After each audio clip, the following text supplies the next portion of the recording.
Hello and welcome to this edition of World Watch with Open Doors, in which we focus on the People's Republic of China, where Christians have experienced some of the worst persecution on record.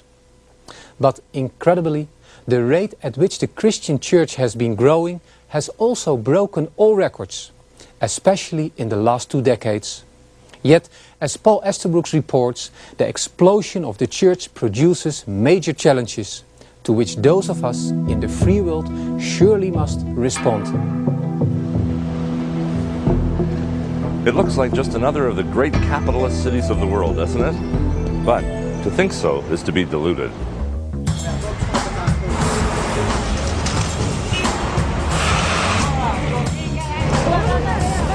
Here in Shanghai, you could be forgiven for believing you were in the heart of a busy Western metropolis.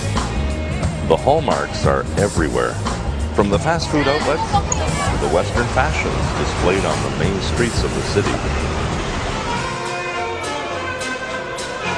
In bars and clubs, the playlist is Western, with songs like Lady Be Good. The openness to communication might surprise you.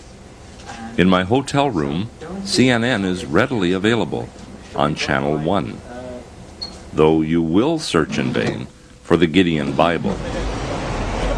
Many of the people in the streets will greet you in English and welcome you to their city. It seems that China is just like the rest of the free world.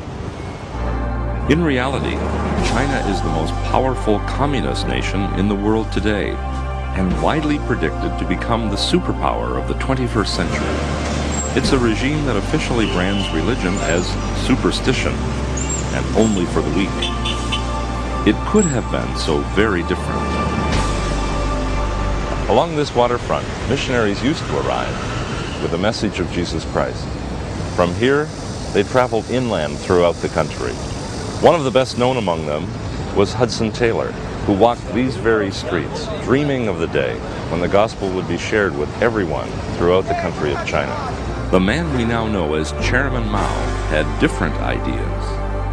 Had it not been for one of the most dramatic revolutions in the world, Chinese people today might be living in a democracy.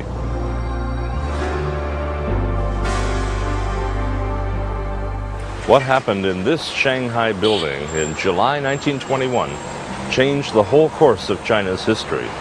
It's here that 12 conspirators met in what was the first meeting of the Chinese Communist Party.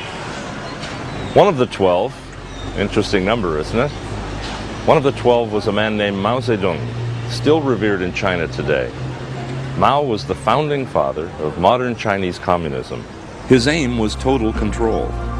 To achieve that, he had to impose himself on the hearts and minds of China's vast millions. His powerful speeches were collected in the famous Little Red Book, which the entire population had to study, recite, and apply.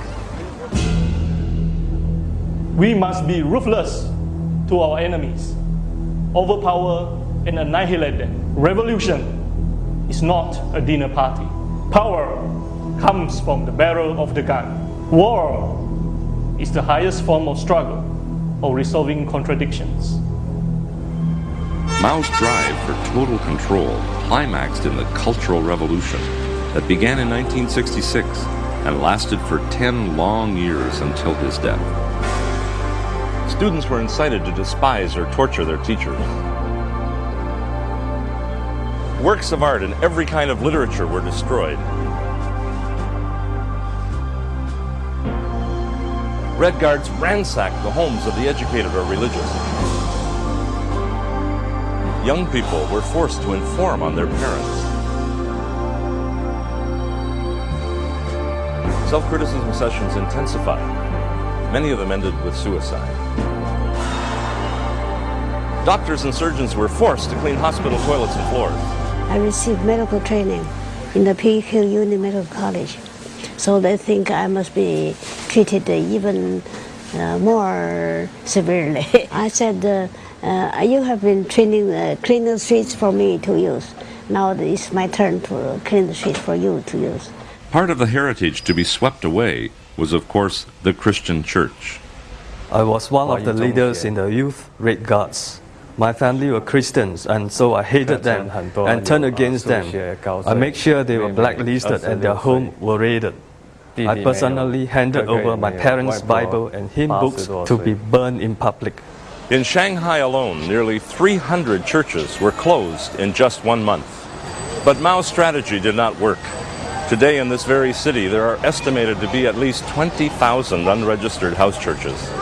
Can you see what an obstacle, what an impediment the Christian church was to the revolutionary plan? But can you also see how living faith was so vital to those subjected to political bondage? A faith they would not relinquish, whatever the cost. The stage was set for dramatic conflict. This pastor spent 22 years in prison because, like Daniel's friends, he would not bow his knee to anyone but the living God.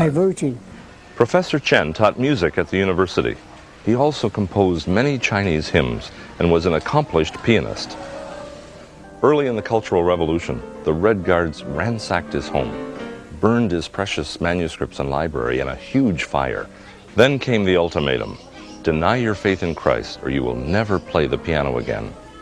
Professor Chen replied, I love Jesus. I would never deny him. The Red Guards took his hands, held them in the fire, until his fingers burned off.